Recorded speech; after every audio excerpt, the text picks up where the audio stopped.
Evet, tekrar hoş geldiniz arkadaşlar. You are welcome. This is Math240, no, 54, Introduction to Differential Equations. You all know me. My name is Yildiray Ozan.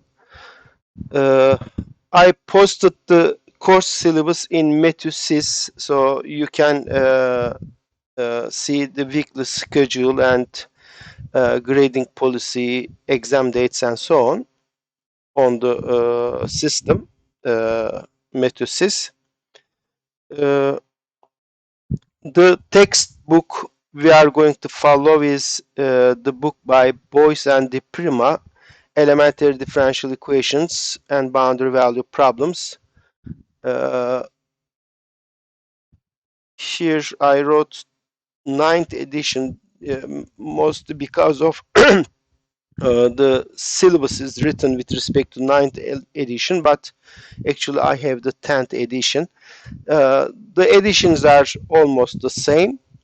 There are, I guess, minor differences. I will try to post the videos of the lectures the same day on YouTube, and I will post the lecture notes on my web page every day. So if you miss a class or if you cannot take notes, properly, you can, reach the material through YouTube and my web page. But I advise you to take notes, okay? Because you learn better that way. As you might have realized so far, no one actually can teach you mathematics. You learn mathematics by yourself. Uh, your instructor usually shows you how he or she, understands the material and manipulates equations and so far and so on. But uh, once you see how it is done, learning how it is done is something you need to do. And to learn mathematics in practical and efficient way is to work on problems. So in the syllabus, course syllabus, I put on METU, there are suggested problems. Actually, in the book, there are tons of problems. I advise you to work on those problems so that you really understand what's going on. Otherwise, just watching me or somebody else, you cannot just learn mathematics. This is not how it is works. So you have to do it yourself. Work on the problems. But if you, let's say, you work on problems and you don't understand some stuff, then you may go back to your notes, watch the video again, and ask me questions and so on. You will soon understand many details that you have hard time to understand at the beginning. And maybe one more thing I should emphasize is that since this is the summer school and we have only 6 weeks, our pace is almost more than 2 times the pace we go in normal semester. So we will go twice as fast, actually more than twice as fast. We go in spring semesters. So this means you have to work twice as hard or fast to catch the material. Therefore, you won't have much time for other things other than the course material to study. So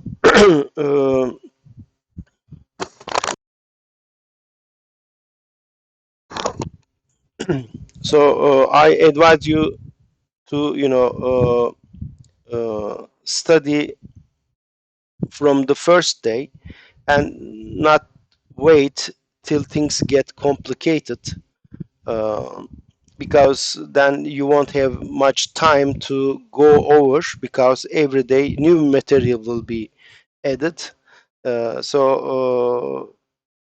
Try to learn the material the same day or in a few days. Okay, maybe this week.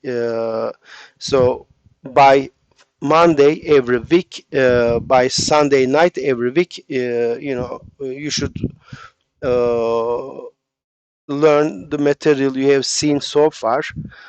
This means you have to understand what's going on, and this means you have solved enough number of problems and mastered the course material.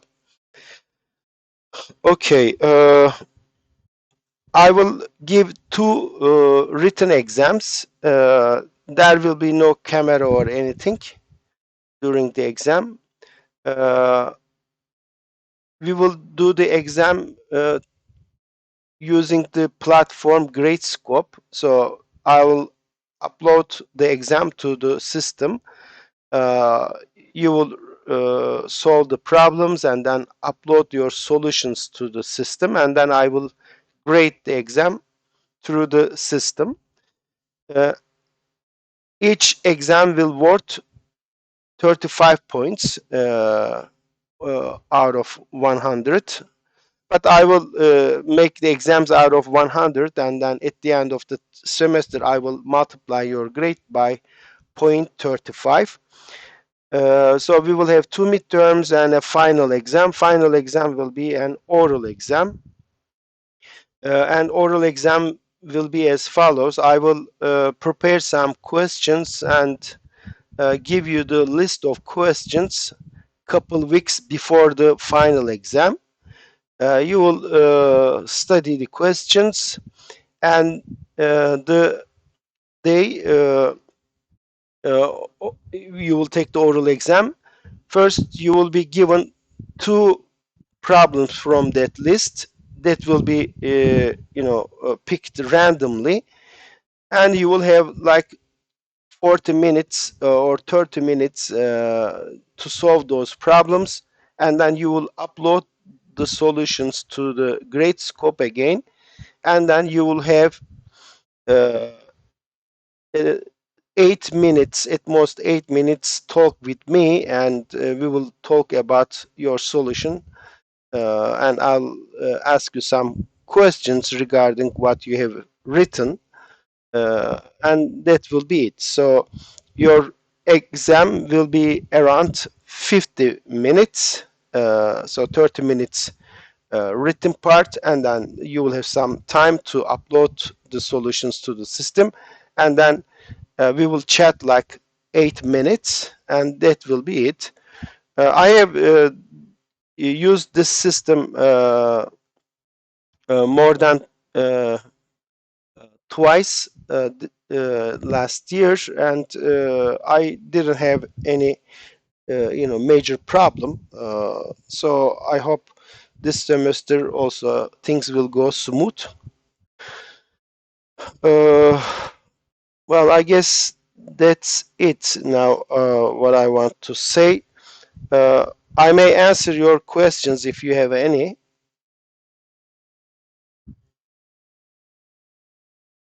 Sorusu olanlar var mı arkadaşlar? Dediğim gibi course syllabus'ı METU koydum. Orada hem haftalık işte hangi üniteleri işleyeceğimiz yazıyor. Suggested problem'lar var. Suggested problem'larda nasıl seçtik? Yani her section'dan işte böyle her konuya değinen sorulardan seçildi onlar. E, Ama onların dışındaki sorularla da uğraşırsanız tabii ki bence iyi olur. Yani bizim seçtiğimiz sorular bir yerde muhakkak çözülmesi gereken minimum sayıdaki sorular. Daha fazla çözerseniz tabii ki daha iyi olur. Evet.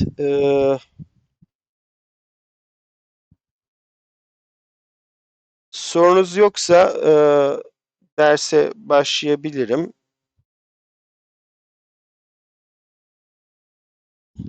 Evet, şimdi şöyle diyelim.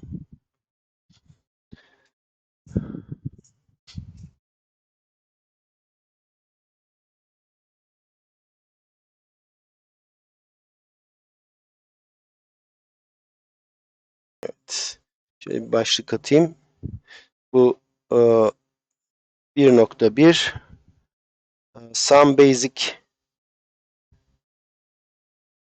Mathematical Models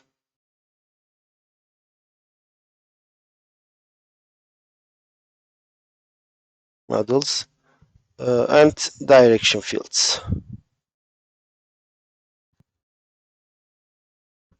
So I'll talk about mathematical models and direction fields. So let's start. Many of the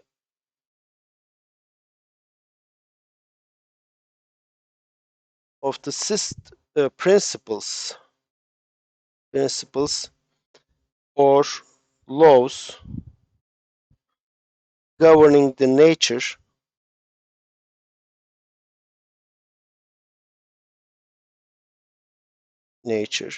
we will see many examples of what I'm writing down are statements or relations involving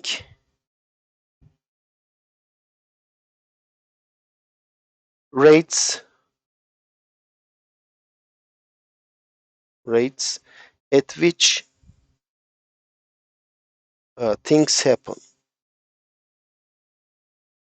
So often we talk about some quantities and the rate at which these quantities changes, okay? And expressing rates at which things change or happen in mathematical writing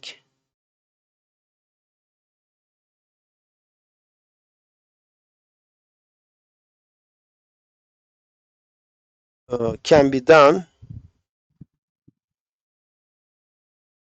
using derivatives, right? If you have a quantity and if you want to express how that quantity changes, then we use derivatives. And relations and equations involving some quantities and their rates or derivatives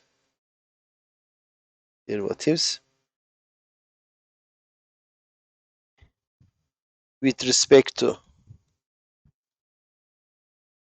to other quantities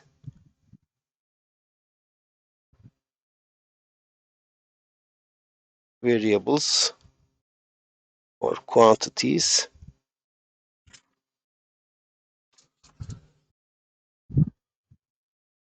are called differential equations.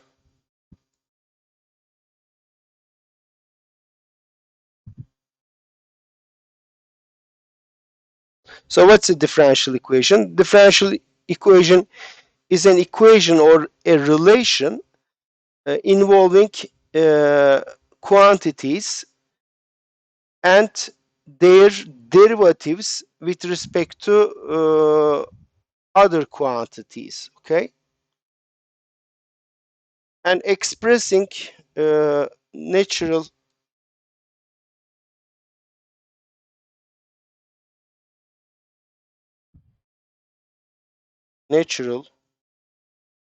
processes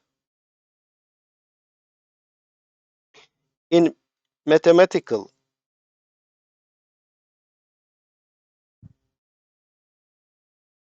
terms using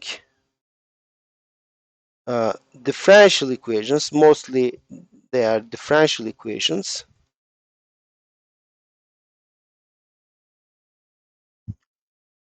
or relations is called mathematical modeling.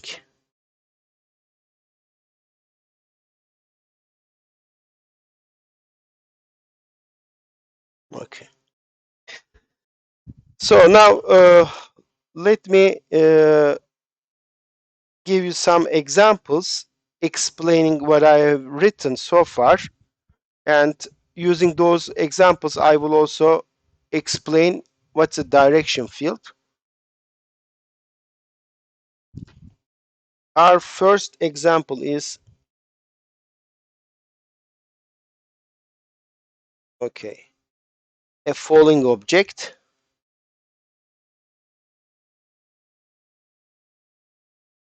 So let's see.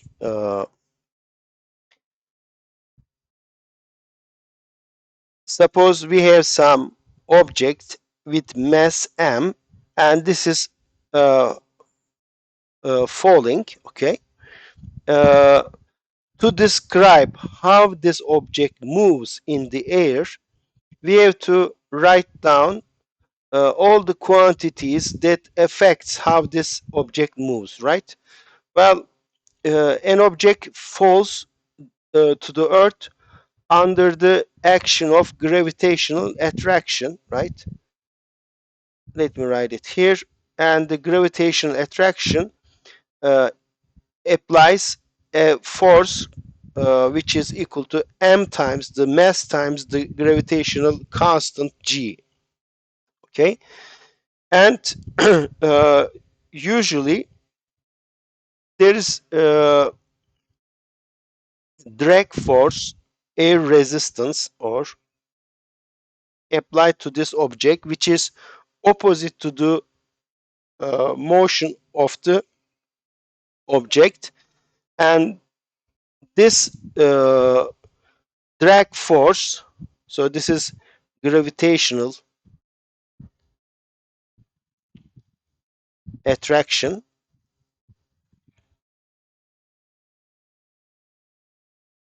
okay, and this is the drag force gamma times v, uh, drag force, we call,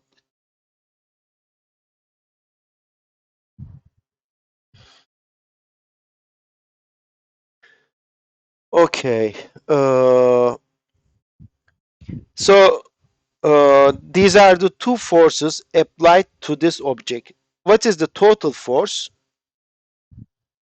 Total force applied to the object, that is, let's say, F, and it is just the difference between these two. Well, here I have to make a choice. Let's take this direction to be the positive direction, and this direction to be the negative direction. So the total force applied to this object will be just mg, the gravitational attraction, minus the drag force. And then we do what?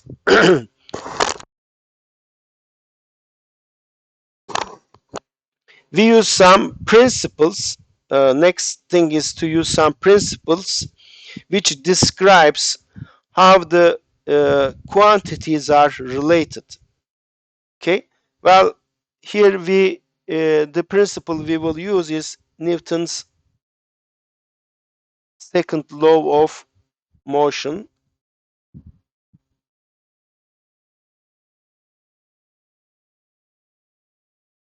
And what is that? That's the following. You all know this. F equals ma. So if you have an object and if it is under the action of a force, then this object will accelerate, and the acceleration is just the force divided by its mass. Okay, so we will make use of this principle or law to write down a differential equation which describes how this object moves. Okay, so if I combine these two, we get what? Mg minus gamma times v is equal to ma. Here, of course, v is the velocity of the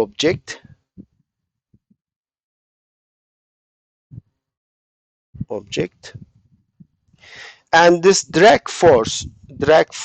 okay, drag force is proportional to the velocity. So if the object is moving slowly, then drag force is not big. Okay, but if it moves very fast, then drag force will be big. So in this model, we assume that the drag force is proportional to the velocity. It might be the case that this drag force is proportional to the, let's say, square of the velocity. You know, there are such models, but in our case, we will take this model.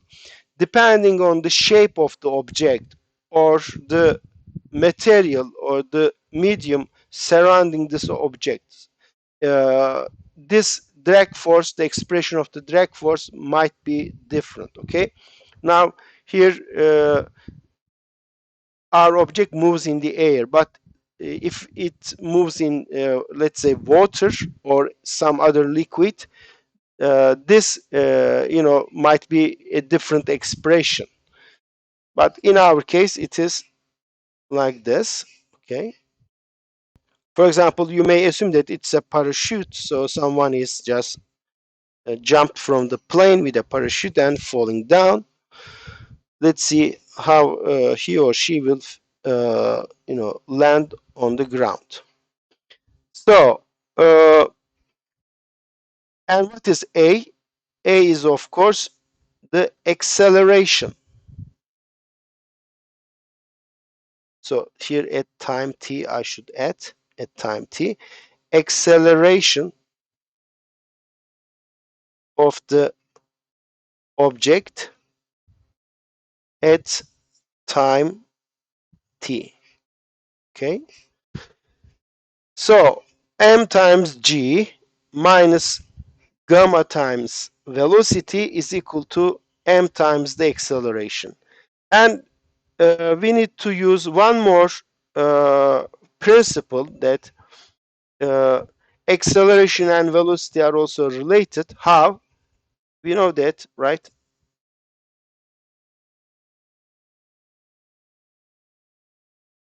Acceleration is nothing but the time derivative of velocity. So what happens then? Hence, our equation becomes what?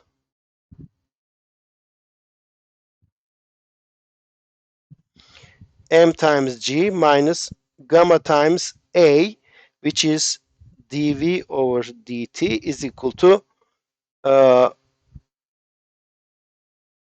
no, gamma times v, sorry, gamma times v is equal to m times a, which is dv dt. Okay, so we obtain this equation. Okay, I said here at the beginning that I talked about some quantities and their rates of change and so on. Let's see what are the quantities in our example. Quantities are the mass of the object, gravitational attraction, we have velocity, drag force constant, gamma,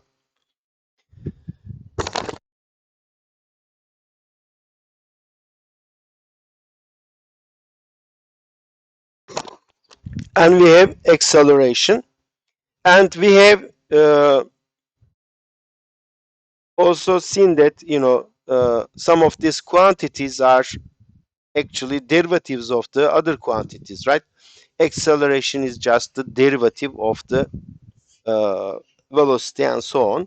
So what we ended up is a differential equation. This is an equation. This is a differential equation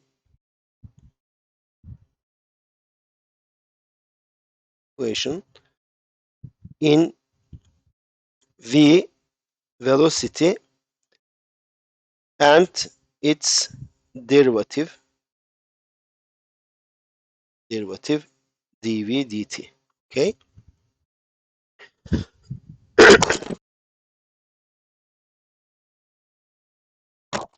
Since we have only the first derivative, we will see that this will be called a first order differential equation because it involves only the first derivative of the uh, quantities involved in the equation.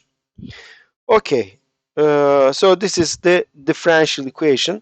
Now let's see how we can actually uh, solve this equation, describe how the object moves in time, in the space, on an example.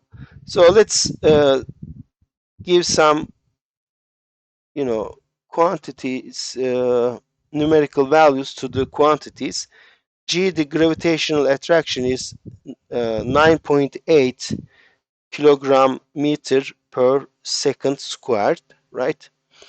And let gamma to be this, 2 kilogram per second, and mass is 10 kilograms. Why this is 2 kilogram per second? Because you see the force was v times gamma is the force, right? The drag force is v times gamma. Here this is kilogram, v is what? Some so meter per second. So gamma becomes what? Then the here uh, gamma should be kilogram second. Okay, per meter, I guess.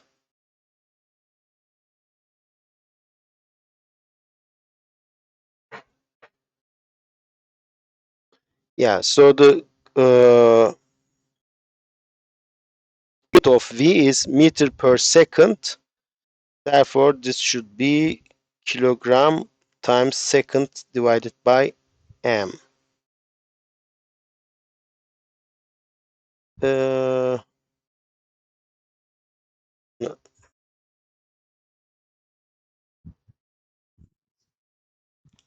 Öyle mi? Tamam. Okey. O zaman ne olacak? Kilogram bölü eee, gamma şu olacak o zaman. Kilogram bölü second. Evet. Gamma'nınki kilogram over second. Eee, burada ama metre de var sanki. Değil mi? V'den gelen.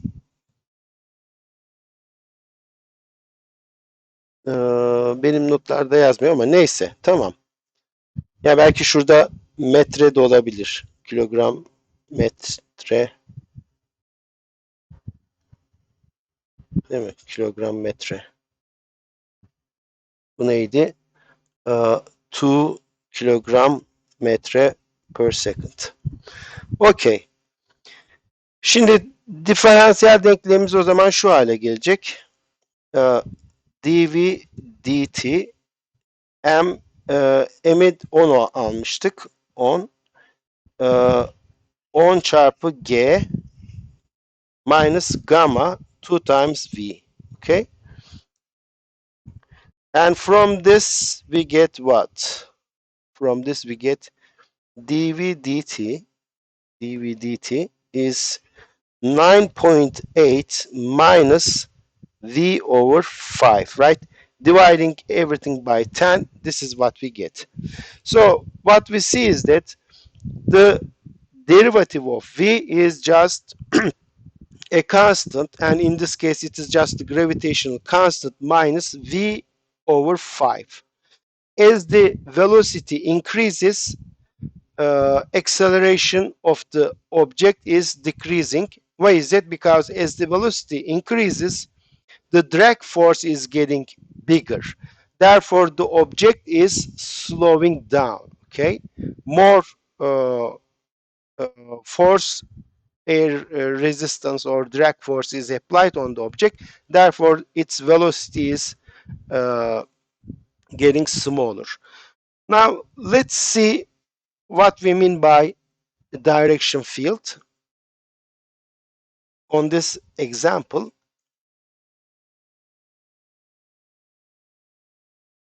what we will do, I will draw a Cartesian coordinates involving velocity and time. Here, velocity is a function of time. Sorry. So let me write picture like this. Okay. So this is time and this is velocity. And what we see is this. Okay, so let me write here uh, dv over dt is 9.8 minus v over 5. All right. For example, let's see what happens if v is, let's say, 40. Okay. Suppose the velocity is 40. What will be the acceleration? Well, if you put v equals 40, then dv dt is what? This is 8, so this is 1.8. This means what? If the velocity is 40, then the acceleration of the object is 1.8. This is the vt plane, and we can represent the change in v by drawing tangent slopes of the tangent line. So if, let's say, this is the curve describing how v changes in time, then the slope of the tangent line would be the derivative, right? Therefore, we don't know how this function looks like. We don't know its graph, but we know its slope. So at this point, the slope is 1.8. It is bigger than 1, so it should be more than 45 degrees. So whatever the graph is, I don't know where the graph is, but the slope of the tangent lines are all equal to 1.8 at this point, and this how tangent lines would be look like.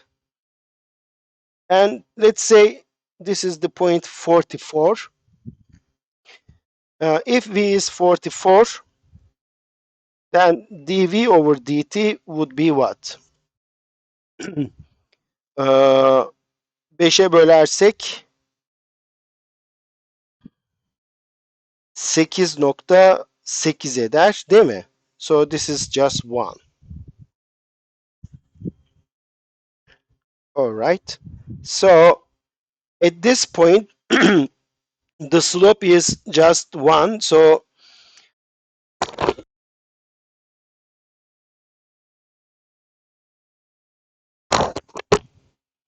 just 45-degree slope here.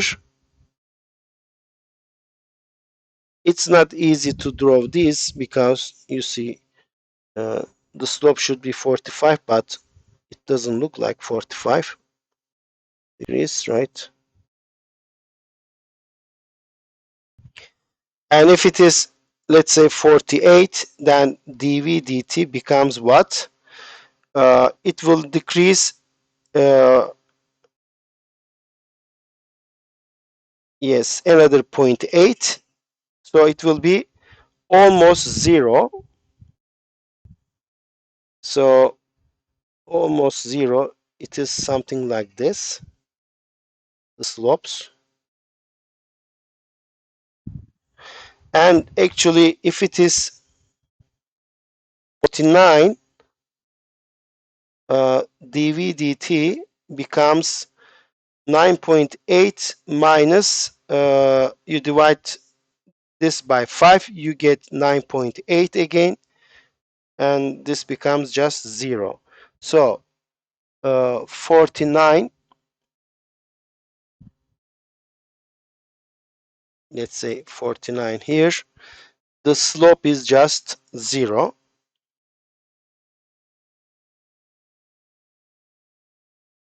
Okay.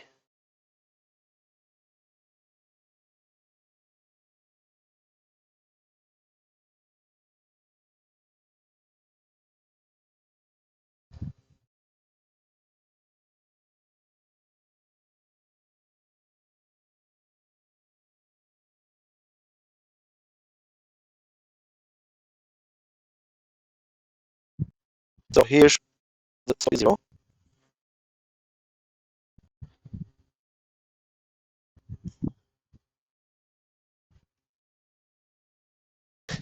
And then as you move, let's say v is 52. If the velocity is 52, then the acceleration will be minus 0.6. So it will be negative. So 52, if the velocity is 52, then the acceleration is negative. So something like this.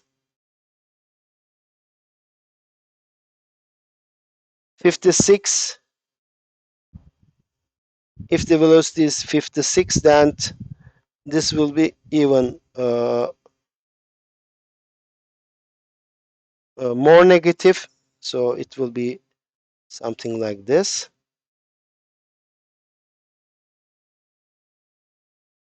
Now what you see here, we see directions, right, at each point, and that's called the direction field. Okay, that's called the direction field.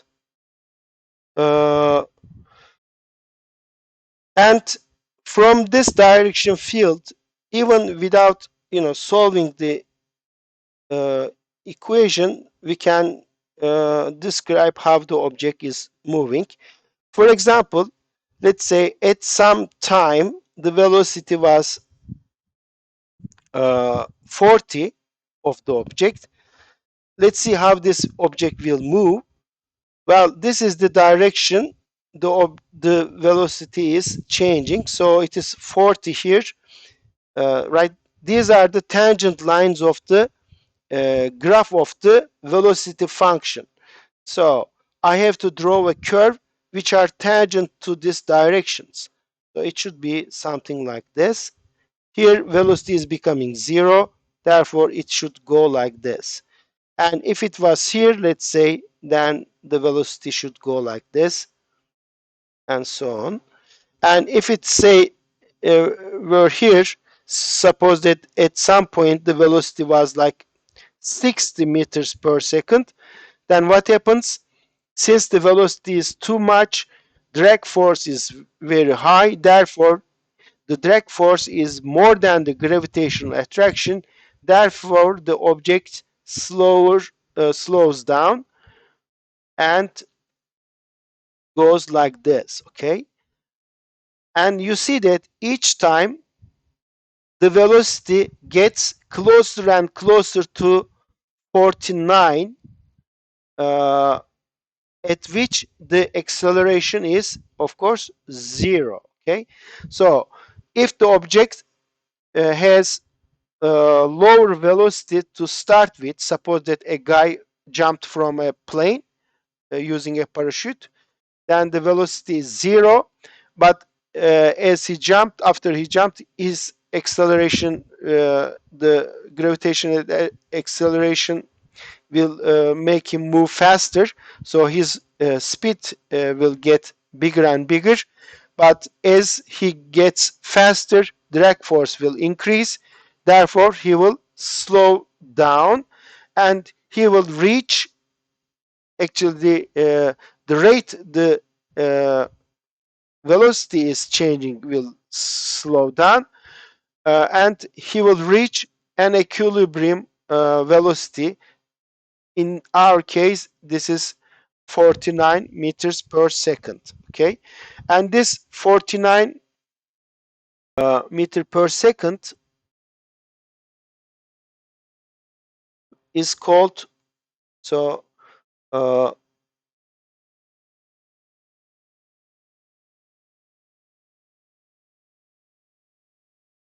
this is at this point the acceleration is 0, right? And this is called uh, limiting velocity or equilibrium velocity, at which its derivative is 0, okay? It doesn't matter whether the first velocity, initial velocity, is less than 49 or bigger than 49. As time passes, the velocity gets closer and closer to the limiting velocity or equilibrium velocity, which is 49, okay? This is also called the limiting velocity. You see, in this example, we understood what's going on even without solving the differential equation, okay? All right, I think I already passed 10 minutes. Let me stop here. Let's give 10 minutes break. After the break, we will continue.